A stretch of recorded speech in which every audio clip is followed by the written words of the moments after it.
millennials are more upset that Jimmy Kimmel was taken off the air than the fact that a young man was assassinated for his beliefs on a college campus, no less. Please listen carefully. She's as funny as Lucy and she's in the know. She's as smart as Phil and always on the go. It's the Patsy Hoolahan Show.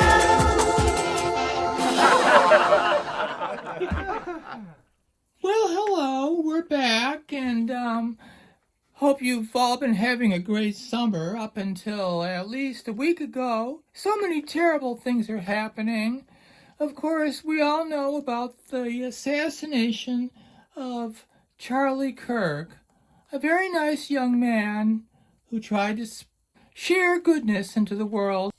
Well, I can't tell you how much I enjoyed this. Well, thank you. I mean, again, I'm sure there's something that I'm not asking you I've that been I an admirer should of Bill be. Here's for a while. We're on different planets, obviously, on the spiritual religious stuff. But when you spoke against the woke, that for me was a proving moment. And I have to say something, and this is 100% true. You had more moral courage than pastors that I know that went along with the woke crazy train. And you deserve credit for that because it was a high cost. Until we get rid of that shit, they're never going to win another election. I agree. They're not going to take political advice from me. No, but they might from me.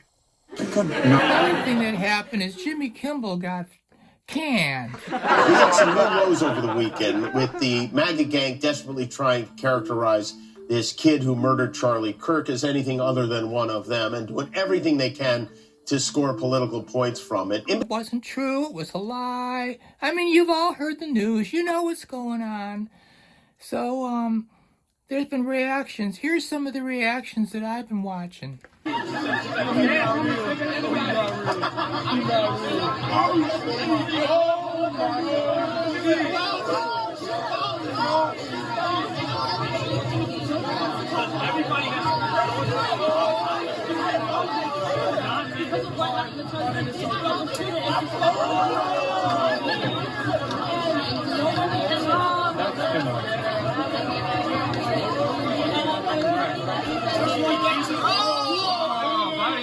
That nigga. You didn't get expelled, dude. He got expelled.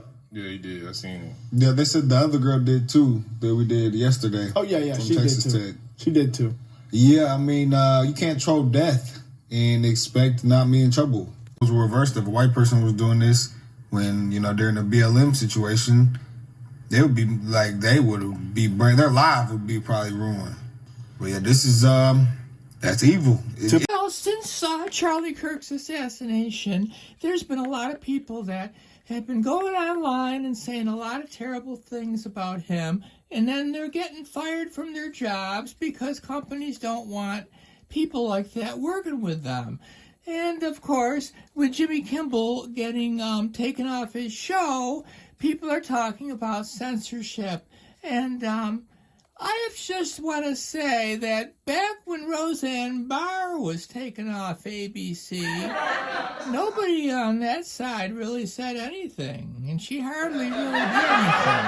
Yeah, well, and most of my liberal friends have not even said one thing about Charlie Kirk, and one of them that has, my friend Joni, oh my goodness, I said to her, I go, you know what? By the way you're talking, I can tell that you're more upset that Jimmy Kimmel, probably a billionaire who could care less about her, she's more upset that he lost his job than a young man with a family getting assassinated on a college campus.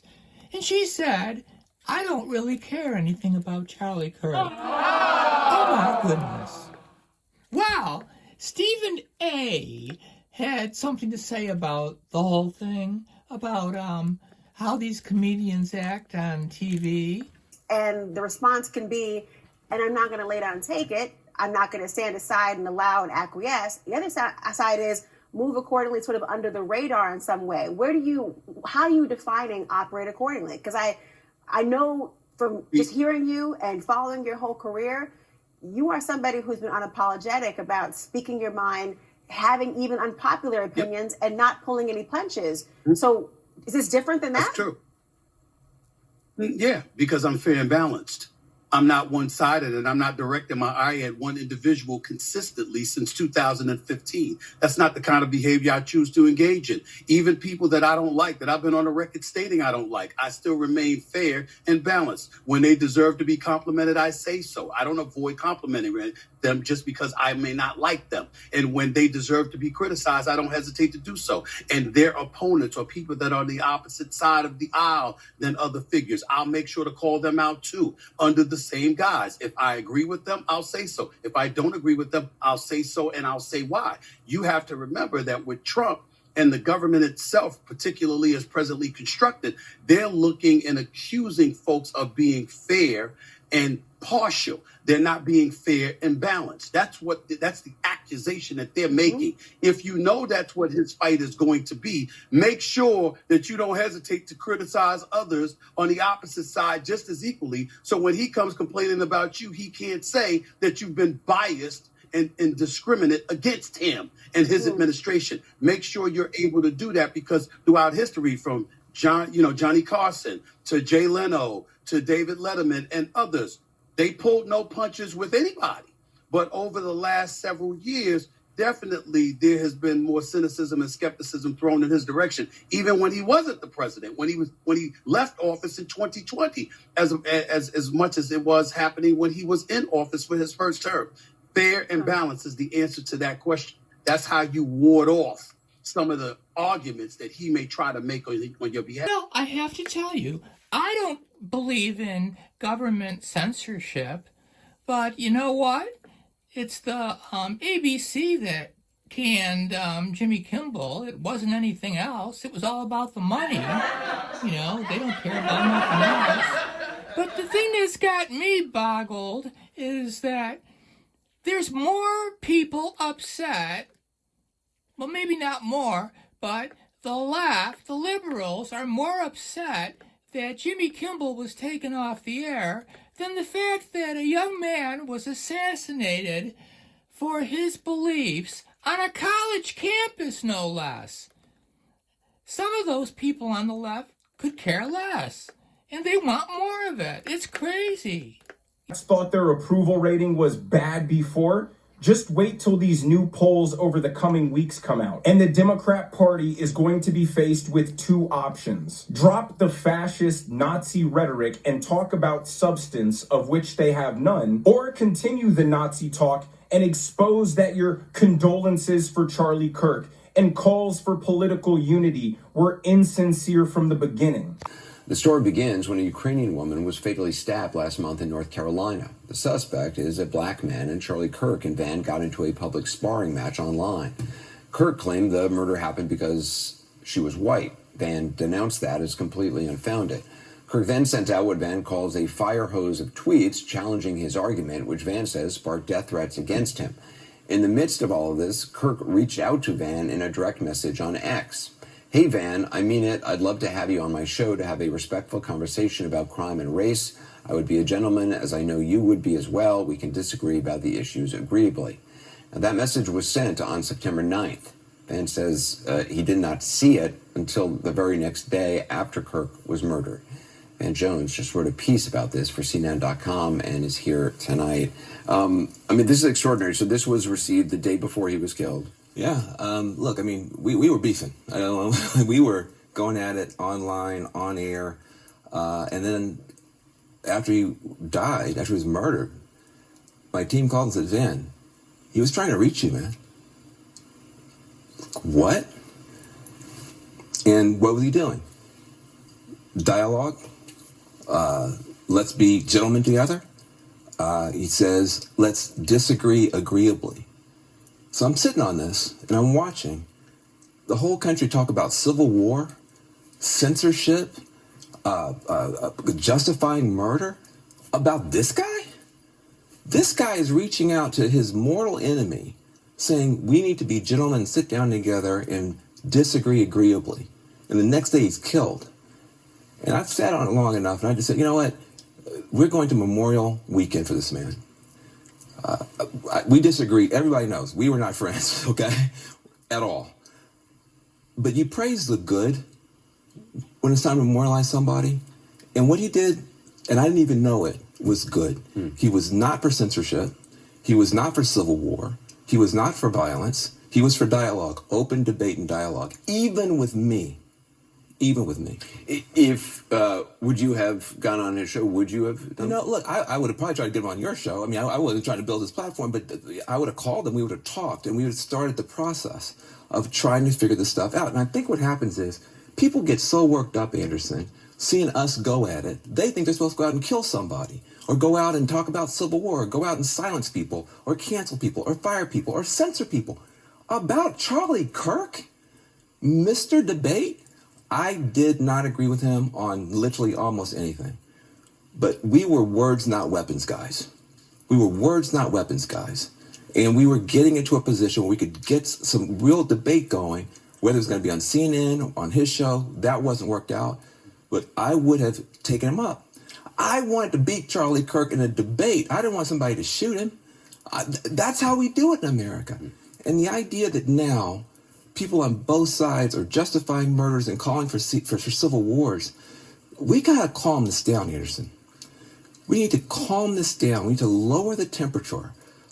Yes, we disagree, but like he said, we can disagree agreeably. This is last words to me.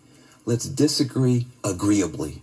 We should take that spirit into the Memorial Weekend for these guys. You also wrote that in the wake of Charlie Kirk's murders, Americans have a choice. They can choose more violence, more outrage, more censorship, or a different way. It's similar to what the governor in Utah, Spencer Cox, has said in recent days. Yeah, look, he's a Republican. He's saying the same thing I'm saying. I'm a strong Democrat.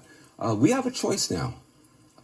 This could be the beginning of us getting off of this pathway, but the pathway we're on, Anderson, is scary.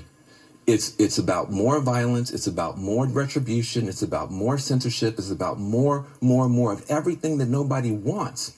But we can't seem to get off of it. Charlie Kirk in his last message to me was pointing a way out. Civil discourse, civil dialogue, debate. Let's disagree agreeably. If you want to get off this train, we can do it this weekend. Ben Jones, thanks so much. Appreciate it.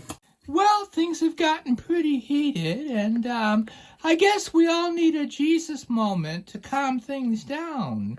Well, I think I'm going to end with a little talk from a woman who... I went to a Charlie Kirk visual this week, and it was a bunch of people that just prayed for the country and lit candles and said some really nice things, and this wonderful woman had these words. So I think I'm going to end with this. On a daily basis, we hear tragedy after tragedy after tragedy after tragedy.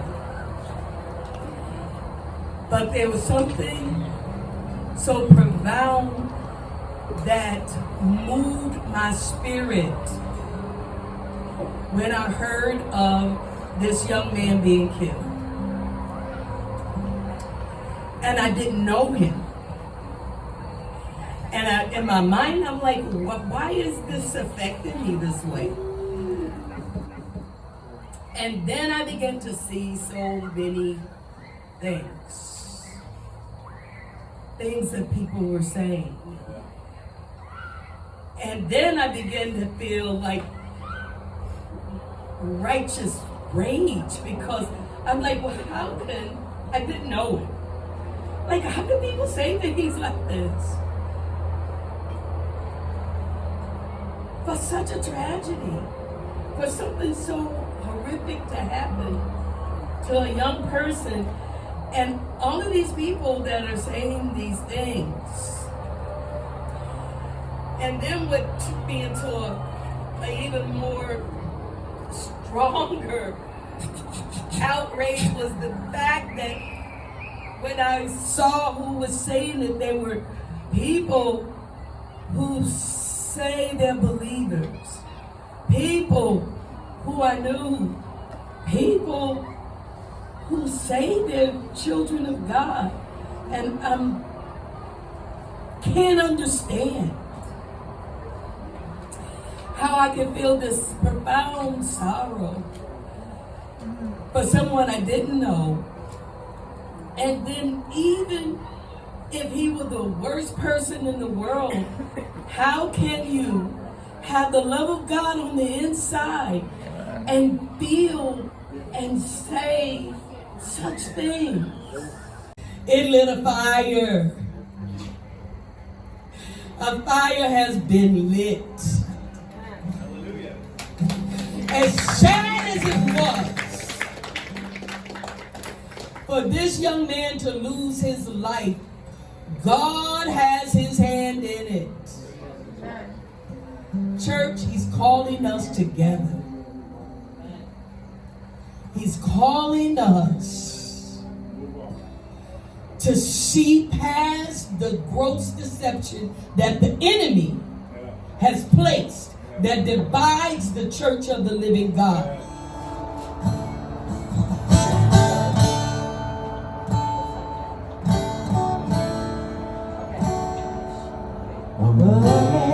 Amazing grace, how sweet the sound that saved a wretch like me.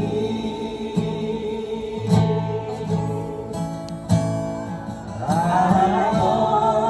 once was lost, but now I'm found. Was blind.